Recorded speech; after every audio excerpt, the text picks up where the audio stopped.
All right, guys, here we go. So these last couple of days since my last video I put out have been really rough. The negative energy, Satan does not want these videos to get out because what I'm doing is bringing them to foresight to where everybody can see what's going on and why your lives are happening the way that they are. But I left off it. Anyways, so these videos, guys, are not for children to watch. I promise this. All right? Grab your popcorn, your drinks, your snacks, and we'll get going here. I think we left off around 11 years old when we were leaving. And my dad was shooting at us while we were driving away. Uh, so my mom took me and my brother older than me and took one senior that was in the adult foster care home with us, um, and had to release the other ones back to the program. But anyway, so what we did is we moved to the suburbs of Detroit, metropolitan area. Wow, it was a big change in my life. You know, we did go back. Me and my brother did go back and see my dad for one weekend right after that. But then after that, I didn't see him for many years or hear from him for many years. So, anyway, so it's me, my brother, my mom, and this older lady, and she was a senile. Uh, and I don't know why I did the things I did. I don't even think I had control over the things I did. Now that I'm looking at them all, you know, like I used to take her Bible because I knew it aggravated her. You know, I regret these things I did, but I didn't. I don't even think I had control. I think if you look at my first video, how Satan came into my life as early as I could remember and just started taking control, beating me down, trying to kill me, trying to make me feel so little, so like I'm not worthy or nobody loved me, and it was just. And when I moved to the big city, things got worse. They didn't get no better. They got worse. My mom got a job as a bartender at like a VFW hall, things like that. And so she was gone when I got out of school all the way until 2, 3 o'clock in the morning. So it was just me and my brother. But my brother, he had his own life with his friends. So it kind of left me there at home by myself, you know?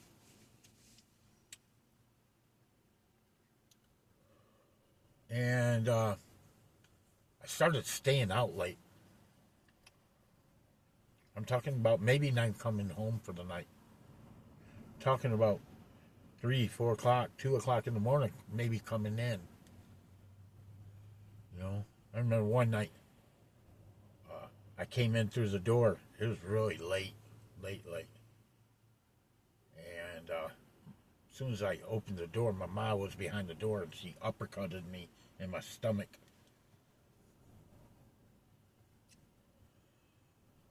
I remember getting one whipping from my mom around that time. And she whipped me with the belt buckle part of the belt.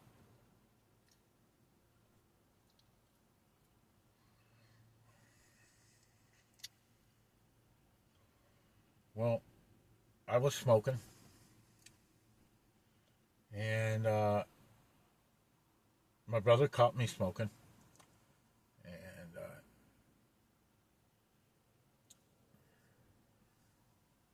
This was like maybe a year after I was there. Uh, and one of my older brothers moved in upstairs in the attic area.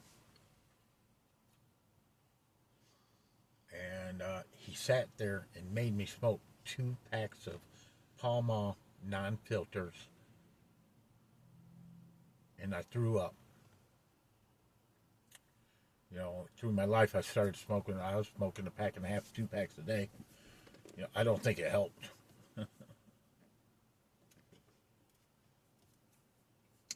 At 11 years old, I was breaking into houses.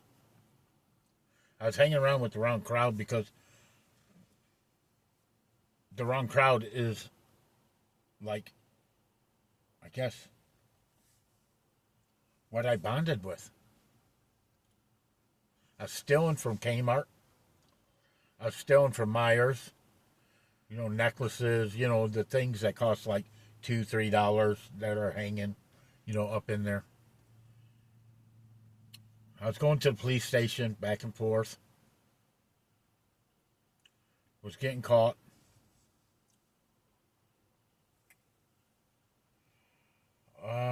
I broke into a school at nighttime.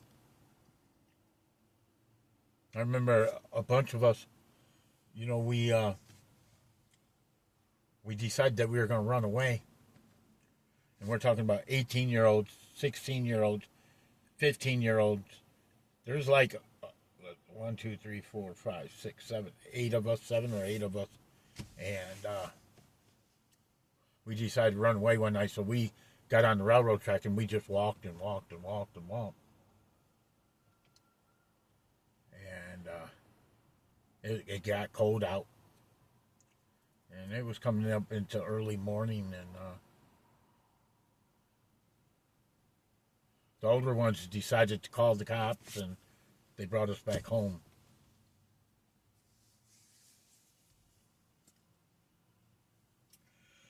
I was on Christmas trees, what they call Christmas trees back in them days. Christmas trees are Weight Watchers speed pills because they had all different colors in them. And I had to go to the hospital. They had to, I was drinking charcoal. For I guess I'd throw up or something.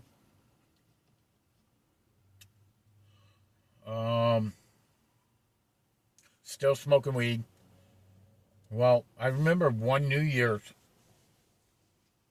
and this is in between 11 and 12 because 13 was a big change in my life, okay? And I'll get to that point. But this 11 and 12, it seemed like everything was just, I don't know, bundled together or something.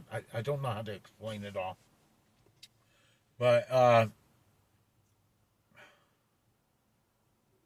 one New Year's, I don't know if it was when I was 11 or 12, but my aunt gave me a 40-ouncer on New Year's at 11 and 12 years old.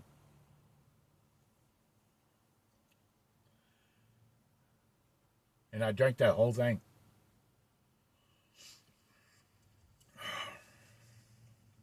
I was stealing, and my brother collected baseball cards. So he had me stealing baseball cards from stores for him. And I rode his 10-speed up there to what we call Farmer Jack, was a grocery store, to steal baseball cards, and I got caught.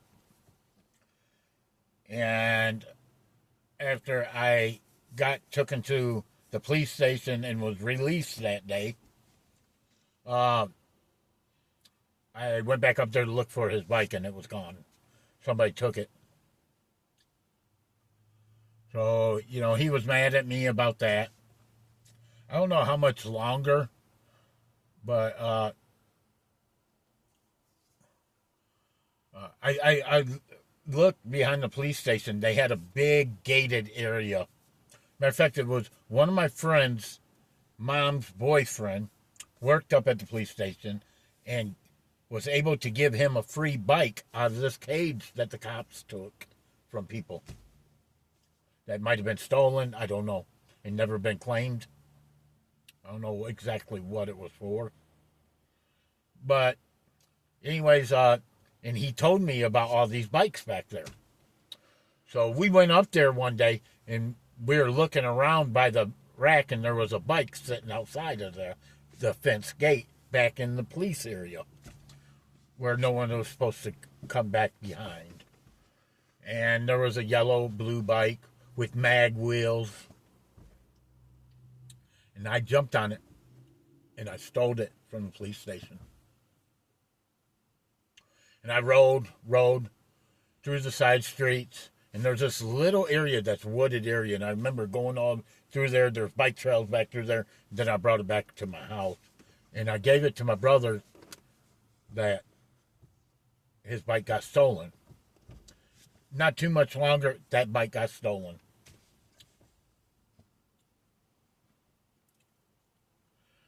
Well,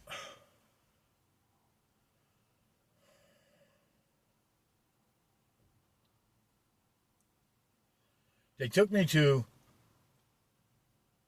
after a while, getting into, so in school, I wasn't listening. I was fighting all the time. I was getting paddles. I right now I can look. I don't know when I was back there what was going through me, but right now I look at it and I look at my life as it was going. I must have been a very angry child, very hurt. Right now I know the abandonment that I felt now, from my whole family, and being mistreated and abused mentally, physically, and sexually. Well, anyways, so I was going to a public school, and I was in 6th grade. And I remember I was getting mad in the classroom, and I picked up the desk and I threw it toward the teacher's desk. I don't know if I was intending to hit the teacher or what back then, but I remember it. And, anyways, they suspended me, and then they put me to a different school for children that have emotional problems, I guess. So they declared me and labeled me. Now, I'm not a big person on labels. I don't agree with labels, okay? Labeling puts us in a category, okay? So if you hear me saying labels, I don't agree with them, okay? It's just what society and the government did, okay? Well, they labeled me as EI, emotionally impaired. Now, as I look at it, though, right now, I looked at the devil and Satan had their claws in me, because I know I'm meant here to do something great and big. My purpose is huge, or I wouldn't be up here talking to you right now. And the devil does not want these messages to get out. I guarantee that. Because it brings them out. The more that we talk about them, the more that they are being shown to the world. And we all need to do this. Now remember, we should never judge each other. And, you can judge me for the things I did, but I'll tell you right now, I know I didn't have a choice. The things just happened. If there wasn't a thought in my head, hey, should I be doing this or not? It just happened. And I remember one night I was over at my aunt's house, and my aunt, this one aunt, not the one that gave me the 40, but this other aunt, she was my dad's sister, and they lived up in the metropolitan area also. She was probably the only person in my family that I felt that truly cared about me. And I don't know what happened that night, but she went in and took a shower. And I knew where she kept her money at. I was 11 or 12 years old, guys. And I went in there and took it off of her clothes while she was in the shower, and I took off before she was even out of the shower. And I went and bought some BB guns, some other things. Really, you know,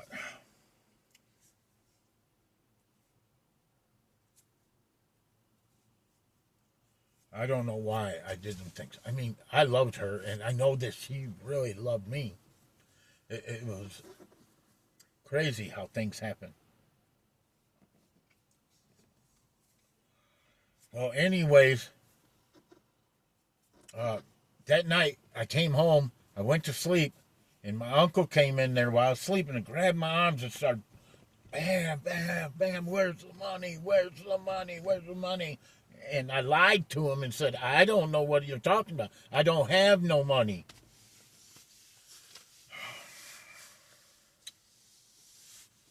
Well, all this is going on, right? And I go to, I,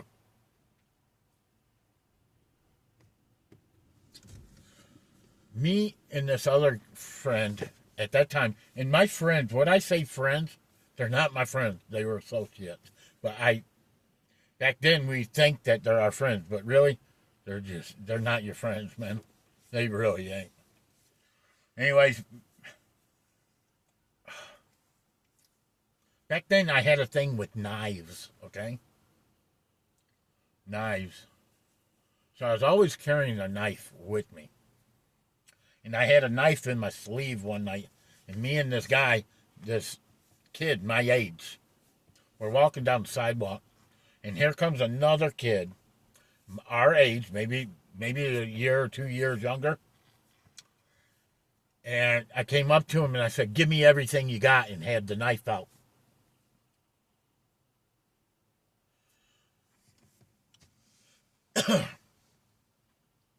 Couple hours, not a couple hours, maybe a couple days later or a day later or something like that, the cops come looking for me. And they take me to juvenile uh, detention center. And they charge me with unarmed robbery. Unarmed robbery. Now, this is right when I turned 13, okay? And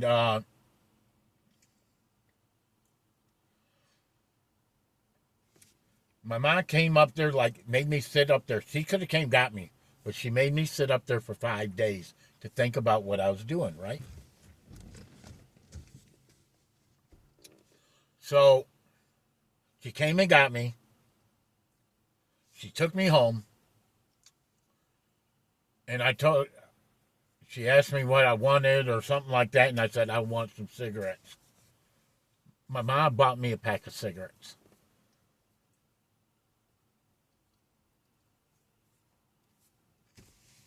So I remember sitting out by the creek and smoking them in front of our house right there.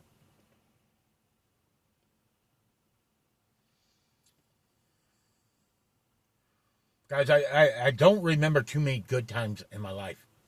And I'll explain that later on about because I was told to find something that made me smile in my life, and I couldn't find nothing. Then finally they told me go younger and younger, and then I found one thing that allowed a smile to come out of my life. And I'll talk about that later, maybe in the next video. But anyways, then I might have got caught stealing again after that. Because I ended up back in juvie hall. And they were going to place me in a placement. And they placed me in a placement. It's called Star Commonwealth up there. I was there. And so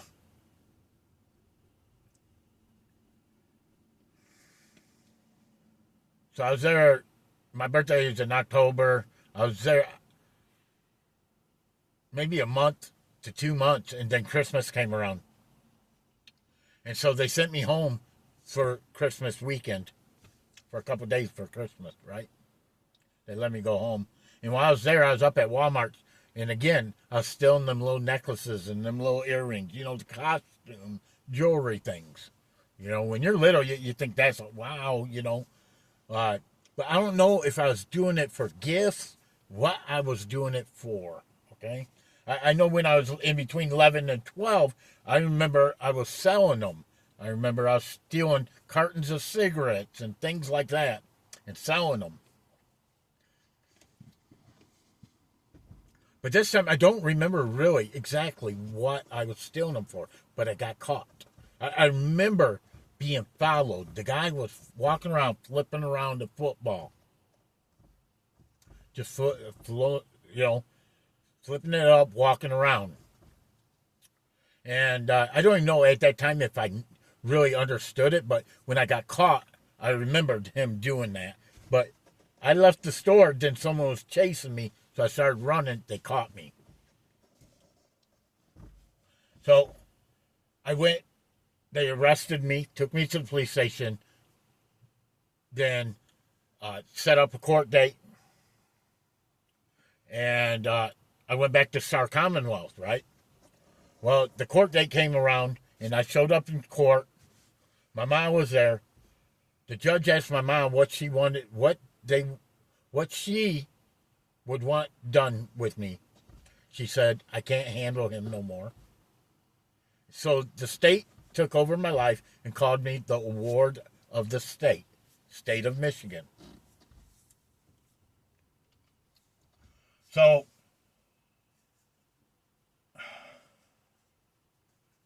I go up into juvie, and I'm sitting up there, and some more sexual things happen up in there. And then they decided to place me in what they call BTS, Boys Training School, Maxi BTS. So what this place is a maximum security for the juveniles up in Michigan. It's the most security place up there, where they lock you down at nighttime, everything like that, okay? Where you can't go nowhere unless you got two other people with you. But these are from people, so my age, all the way to 19-year-olds, okay? So they agreed to allow my mom to take me up there, so she came and got me from the juvie hall and then drove me up there and dropped me off. So this place, I was the youngest kid in my group. But my oldest people up there were 17, 18, about to turn 19 years old. See, because back then, as a juvenile, they could only hold you until you're 19. Right now, the new law, I think, is 21 years old. They can hold you to.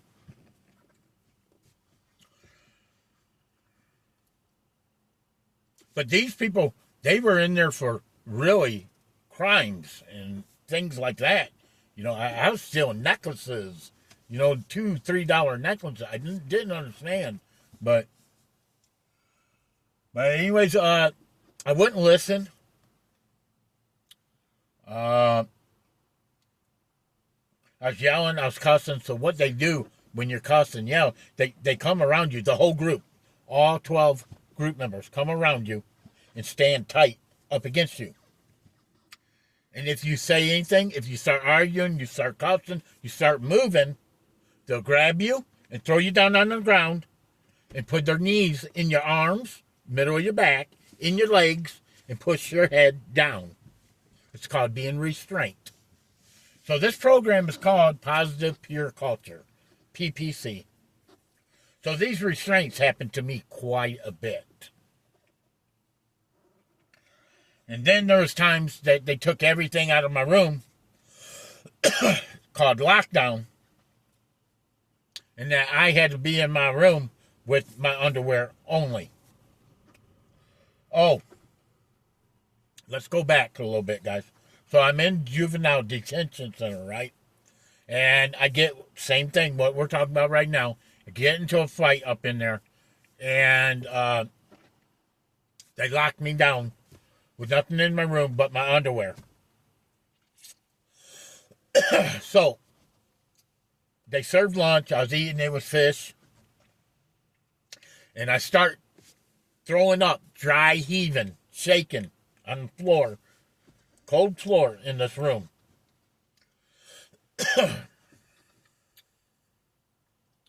And no one knew what was going on. I didn't. I thought it was bad fish and everything. So as this going on, I just want to let you, that happened quite a few times up in Juvie where I was put in these rooms with nothing but my underwear. My shoes, my pants, my shirts were sitting outside with my bed of the room. But anyways, so,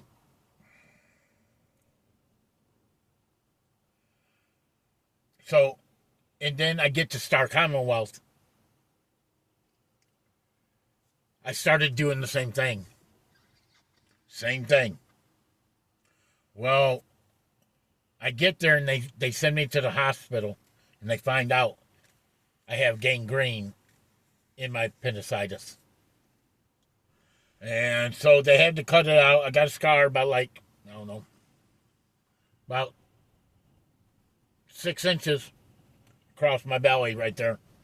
Because when they opened it up, it exploded. But anyway, so let's jump back. So I'm up at BTS, Boys Training School.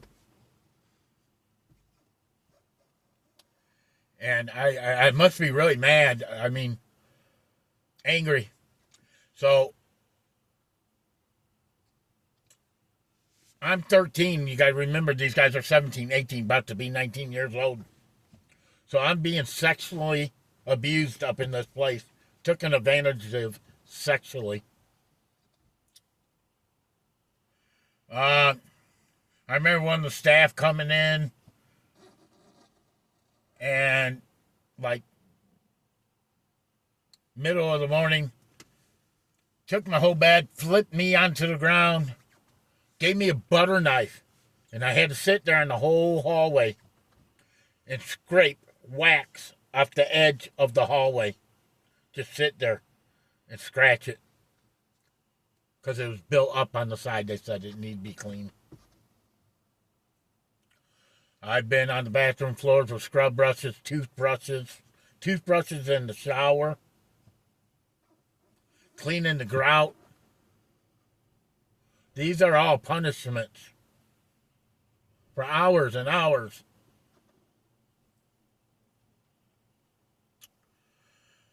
So while I'm up in there, all these things are happening to me.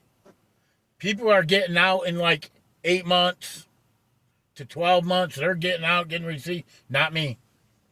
Not me. So, I must have been really upset, really angry about everything in my life. I just didn't understand why. And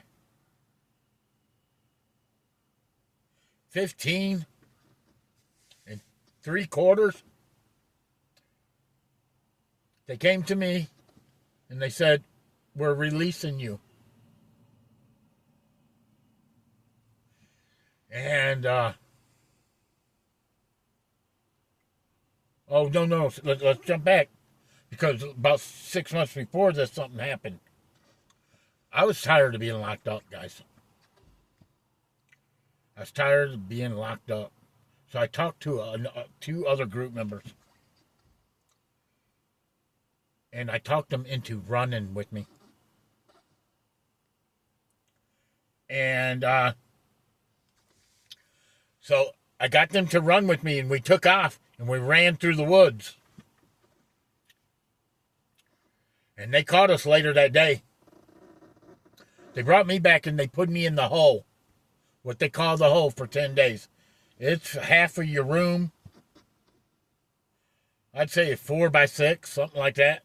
Enough for a bed, a little area for you can get up and use the bathroom, in a sink. And you can't see it in there. It's dark. And They put me in there for 10 days.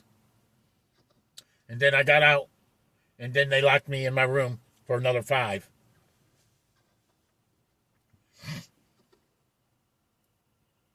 Okay, so May 5th, when I turned 15, my birthday's in October, May 5th of the next following year is when they came to me. And they said, Scotty, we cannot help you no longer. We're releasing you. So they released me. And I got out. I started school. And I started playing on the football team, practicing. It was summer tryouts, you know. I got there a little bit after the weightlifting. And we were out in the field, just helmet and pads, right? And I was I was playing as Will linebacker. And not first string. And so the coach was going to put me in at first string. And the ones that were already on first string, well, for one, they didn't like me. Okay? They knew where I came from. Everybody in the school knew where I came from. And they all knew me from the grades before, 5th and 6th grade. But anyways, I was being threatened about being beat up and jumped after school, things like that. So I dropped out of school. Dropped off the football team. I was really enjoying the football. It really was.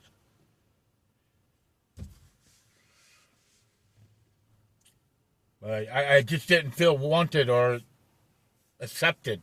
Should I say accepted? So I dropped out.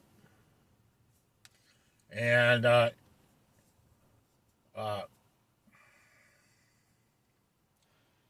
I met this girl. And she became my first.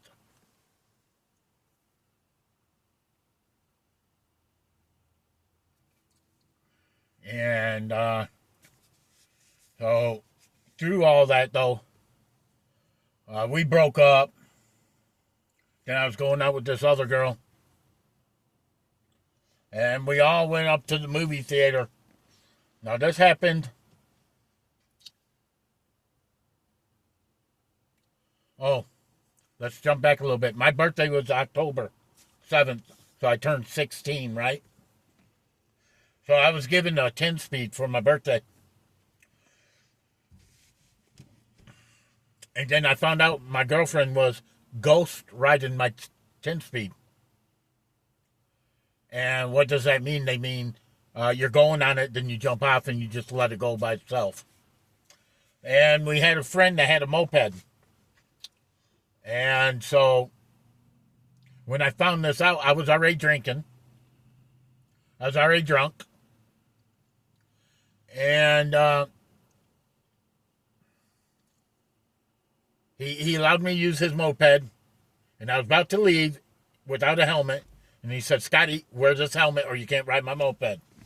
So I put the helmet on. I didn't strap it up. So I took off. I ran one stop sign, ran another stop sign, and here comes a truck. The moped just, bam, right into the truck. So I was at least going 35, 40 miles an hour. And that's what happened right there. That scar right around there. It was one of them old Ford trucks, you know, that were made out of all steel. I guess when I seen it, I tried to turn like that, and that's why it cut right around the helmet, right there. Well, I was knocked unconscious. The moped was in a little ball, they said. The wheel popped off. It went underneath it, got destroyed. They said I flew up in the air, came down, hit my head, got a concussion. Probably this might have even gave me a concussion. I don't know. But anyways,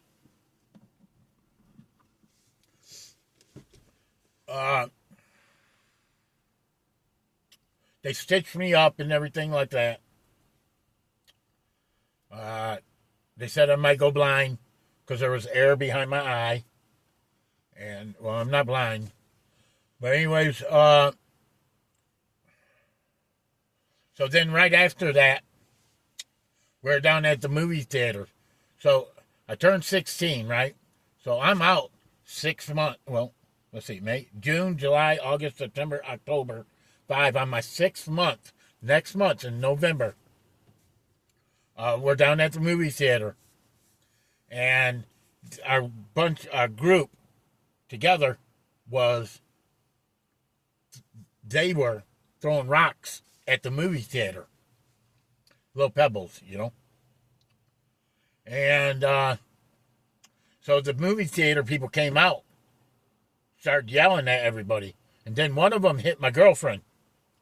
Like I told you, I was a knife person. So I pulled out my knife and I chased them down the road. And just out of nowhere, we're talking about 5 or 6 police cars just automatically right on top of me, like it was set up, like it was planned. That's how it felt. It was so quick. So they took me back to the juvenile hall. And then they sent me back to W.J. Maxey. While I was in W.J. Maxey, again, I didn't want to be there. I didn't want to be locked up. I was done of this life. I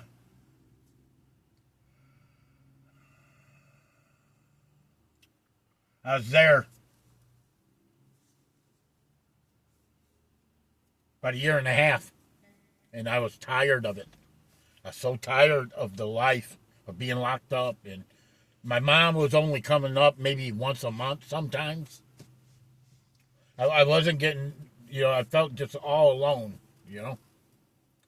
And, sorry guys, very emotional part, and what I'm about to tell you is because I felt so bad about what happened, but again, I talked a couple people into running with me again, and I didn't want to run during the day like I did that time. I decided to run at nighttime, but we're all locked in our rooms, right? Well, I told them what I'd do.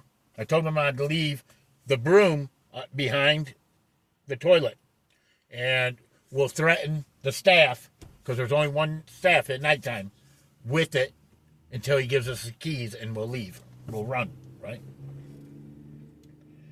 Guys, I feel so bad about this. I mean, I've asked for forgiveness. I did all this, but just bringing it back up, it hits me, okay? But anyways, he only unlocked one at a time. And he unlocked me. So, this broom is the old brooms, where the handle unscrews, and it's about about 2.5 to 3 feet with big bristles. It's like a 2x4. I went in and I grabbed that, and I came out there, and I told him, give me the keys, and he wouldn't give me the keys. So I started swinging on him with this until he gave me the keys. So I took the keys, I ran out, unlocked the door, and ran out into the woods again. Later that night, they caught me.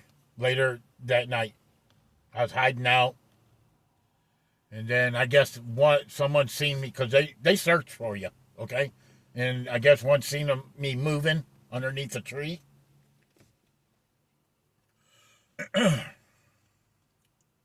And they put me in the hole. I was in the hole for 10 days. And then they brought me back, but they didn't put me in the same group or on the same hall. So there's all different kinds of halls. B, C, D, E, F, and G, and H hall.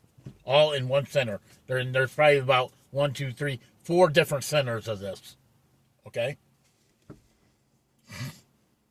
And they kept me in the same center, but they put me in a different hall. I was on B hall, they put me on C hall. So after I got the hole for 10 days, I had to go in my room for 10 days. With nothing. Again. To find out, they charged me with assault to do bodily harm less than murder on this gentleman. And the bad thing about it, he was probably the nicest one there. Because they weren't nice, the staff. But he was. He was nice. And I am sorry that I did that. I'm sorry about everything that happened in my life, man. I don't understand why that happened, you know. But anyways, so they sent me to Green Oaks, which is the max of BTS. It's where all the murderers, rapists, and all that go to. So I'm in my 17th.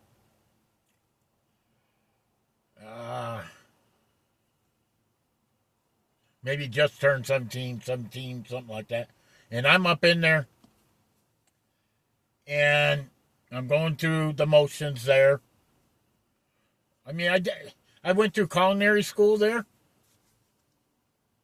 I got a certificate for that, preparation, cooking, culinary. I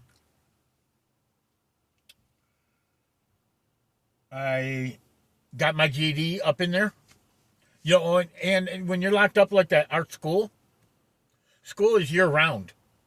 You don't get no summer break, winter break, things like that. You know, for Christmas, you might get a couple days off, okay? But you're right back into school. So as schooling went, I was pretty intelligent in a way, you know. I didn't study for my GED. I took it and I passed it. Math was pretty good for me. I like art. Back then, you know, I've read a lot in my rooms at nighttime. At 18,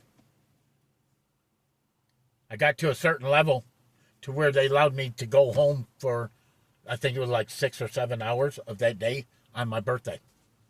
A day pass. It's like one of the first steps as you're getting up there, you know. And I didn't come back.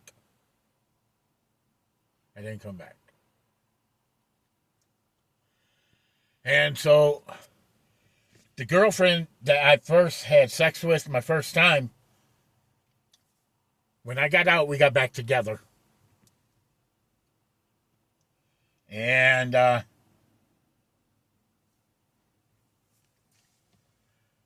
we were together, and then there was to find out she got pregnant. And right after that, it wasn't too much longer after I ran from there that we were driving in what we call a friend's car. And he was getting mouthy with my girlfriend. And I was drunk. I hit him, things like that. Cops came, found out who I was. So they took me back up juvie, sat there until BTS, Green Oak Center, came and got me, took me back up there. Now you gotta remember my girlfriend's pregnant. But she's not my girlfriend no more, I guess. I guess, you know how it is, man. You know. But anyways, I don't want to get into all that. But anyway, so I'm up there, and right before my 19th birthday, they have to release me. They have no choice. So I get let go at the age of 19, and I get out, and my baby was born. And her name was, well, anyways, my first baby was born, okay? And here's another little hard thing that I don't understand why it happened. See, let me tell you something. I do have free will and choice to do this. But God is telling me I have to do this. That it is meant to happen, okay? So what I'm about to tell you, I don't even know why it happened. I don't even know how it happened.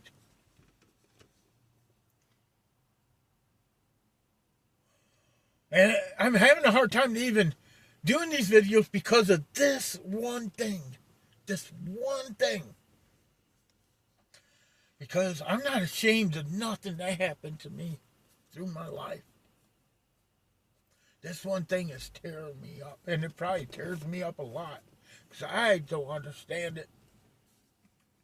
I know the devil's had a hold of me my whole life.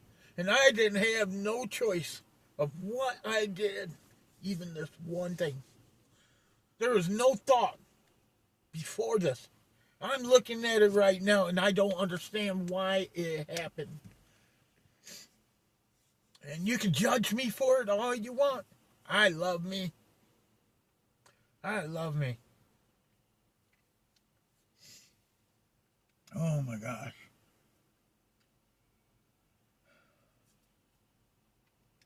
And after this, I'm going to cut this movie off. Okay, guys?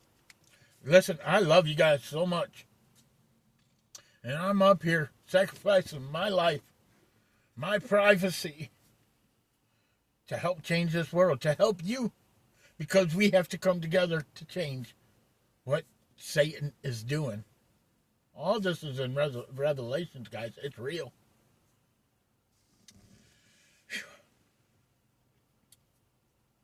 Lust is in me a lot, guys. It's been in there from the get-go.